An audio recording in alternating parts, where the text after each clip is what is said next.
If you forgive the perpetrator, if you fall in love with the perpetrator, if you have such a space of confidence that you welcome it, you've mastered that catalyst, and the catalyst will go because it's no longer relevant for it to be there. You've extracted, you've graduated from that catalyst.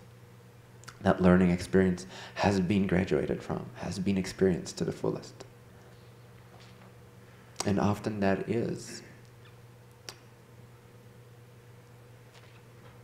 experienced as, the graduation is experienced as falling in love with the thing that seemed to be your enemy. So fall in love with it because it's disappearing rapidly. Suffer while you can. That goes for all of you. Because all of your suffering is about to disappear. Did you know that? Minor fact, but you may enjoy it.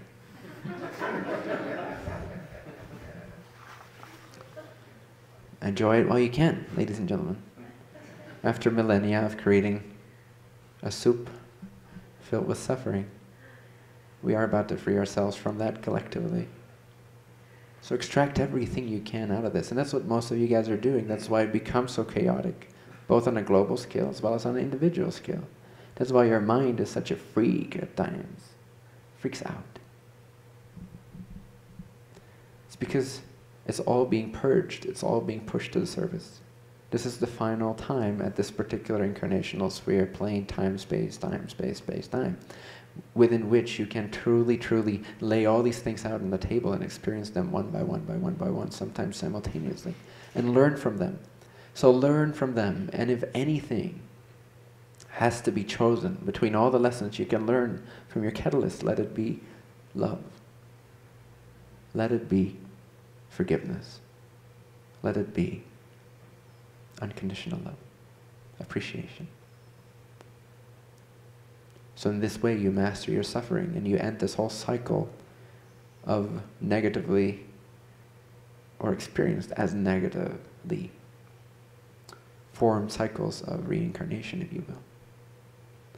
You're ending it, you're mastering this particular plane, this particular sphere of experience by actually coming to terms with all of your enemies and tapping into a universal love, an acceptance, a forgiveness.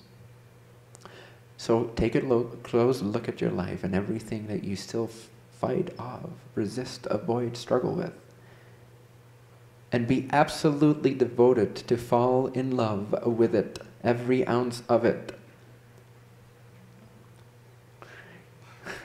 Get to a state of complete appreciation. Some of you may not like to hear this. Some of you may be very excited to hear this. But again, suffer while you can, extract from it what you can, fall in love with it while it's still here. Because when it's no longer here, you cannot learn in as an accelerated way the lessons of love. It is through intense catalysts that you can have this unique opportunity to fall in love with existence, to fall in love with appreciation. Does that make sense? You cannot forgive if there's no challenge. And forgiveness is to learn the lessons of faith and love. And faith is the most empowering quality, the most empowering lesson, arguably, in this particular time for us as humans. Does that make sense? So have faith and forgive. Forgive, forgive, forgive. Fall in love with. Do whatever you need to do to forgive.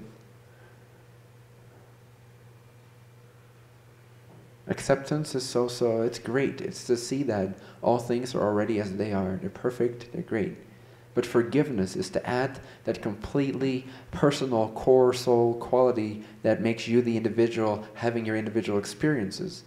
To include that in the acceptance is forgiveness. To completely, full-heartedly surrender to your enemies. That devotion is the gateway to love, to forgiveness. And forgiveness is healing, and forgiveness stops whatever we may call or term cycles or patterns or karma, whatever you want to call that sort of thing. It is relinquished, it is ended, it is resolved through forgiveness. So forgive your pain, my friend.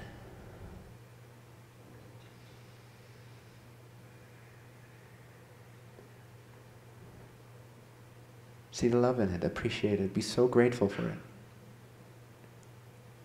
Every part of it has served you. Without it, you would not be who you are. And do you not like who you are? Would you want to be 10 years ago? Would you? Hell no. Hell no, thank you. Would you want to be your next door neighbor? Who here, and please raise your hand, this is a participatory universe. Who here is happy that they're who they are, that they're them? Ta-da! So stop complaining, all right?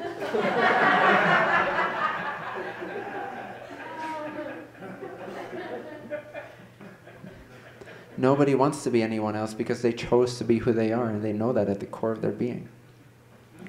So why not forgive all the parts that you've chosen to be a part of who you are? Because they've made you who you are, and you don't want to be anyone else. You don't even want to be yourself 2 weeks ago. Would you want to do the past 2 weeks over again?